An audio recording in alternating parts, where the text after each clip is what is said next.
Horizon 2040, la chronique d'Olivia Hieré-Dobré. Bonjour Olivia. Bonjour Thomas. Tout va bien? Ça va très bien. Alors c'est parti, vous nous parlez aujourd'hui d'une technologie qui permet de traduire les parfums en couleurs et en émotions pour aider les marques dans leur stratégie justement, leur stratégie marketing. Tout à fait Thomas. Et si on vous fait sentir un liquide jaune, il y a de grandes chances que vous affirmiez que ça sent le citron. Pourquoi? Eh bien parce que la zone olfactive de notre cerveau est activée par la couleur. C'est sur ce principe qu'a été créé le traducteur sensoriel de la start-up française Myrissi.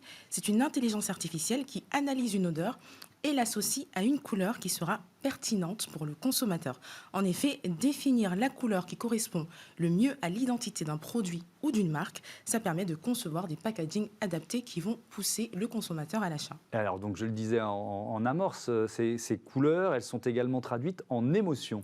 Tout à fait. Myrissi s'est appuyé sur la symbolique universelle des couleurs pour créer une base de données de 64 dimensions affectives correspondantes. Des émotions, des sentiments, des sensations. Et par association, le logiciel peut déterminer au final quelle humeur s'accorde le mieux avec telle odeur. Alors comment ça fonctionne pour les marques? Qui sont les clients? Alors la marque renseigne des informations marketing dans le logiciel en ligne. Ça peut être des images promotionnelles ou un type d'émotion recherchée. Le logiciel analyse ces données et propose des directions olfactives ou aromatiques. Et inversement, la technologie peut partir de l'odeur pour mieux travailler sur le storytelling. Et dans ce cas-là, Myrissi réalise des analyses chimiques en labo ou se base sur une description olfactive des principales notes qui composent le produit pour émettre ses suggestions.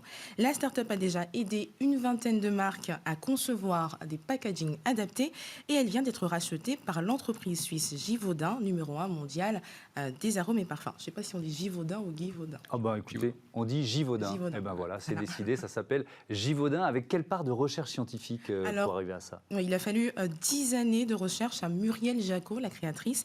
Elle est enseignante-chercheuse à l'École supérieure d'agronomie et des industries alimentaires de Nancy. Plus de 25 000 tests et analyses comportementales ont été réalisées en France, en partenariat avec le Centre hospitalier universitaire de Nancy, mais aussi en Angleterre, au Liban, à Taïwan et aux États-Unis. Et au cours de cette expérimentation, 450 odeurs ont été qualifiées en couleurs. Alors on pourrait parler de manipulation du consommateur. Qu'est-ce qui répond à ça? Alors pour la créatrice, c'est plus un outil d'aide à la décision. Les couleurs vont guider le choix du consommateur, lui permettre de mieux se représenter le produit à l'intérieur. Et elle précise que le choix marketing peut aussi se faire en totale rupture, en opposition avec le diagnostic pour surprendre le consommateur. Surprendre le consommateur. Merci Olivia. Samuel Fillon, vous connaissez évidemment cette marque et cet outil. Faire le lien comme ça entre couleurs, émotions, parfums, ça ouvre quelle perspective pour vous? Alors, en fait, il faut savoir qu'actuellement, quand on lance un parfum, le parfum est le fruit de beaucoup de tests. Ouais. On teste sur des centaines de personnes actuellement. Et le problème, c'est qu'en fait, les parfums qui sortent, que ce soit en France ou aux US, etc., sont les mêmes. Donc en fait, on cherche à trouver la formule magique qui va plaire à tout le monde. Je pense que ce genre d'approche, elle permet justement d'arrêter d'homogénéiser la création et d'essayer de trouver la bonne niche sur laquelle le parfum va être le coup de cœur absolu. Puisque finalement, c'est un domaine dans lequel il n'est pas forcément nécessaire de plaire à tout le monde, mais il faut vraiment plaire à ceux à qui on veut plaire. Et c'est votre promesse à vous aussi chez Sommelier du Parfum d'une certaine façon. C'est sortir de l'offre exhaustive pour la rendre la plus personnalisée possible. Oui, c'est ça, pousser des créations qui sont beaucoup plus personnelles, beaucoup plus uniques et effectivement qui derrière vont plaire profondément aux consommateurs. Merci beaucoup, merci Samuel Fillon, merci Olivia.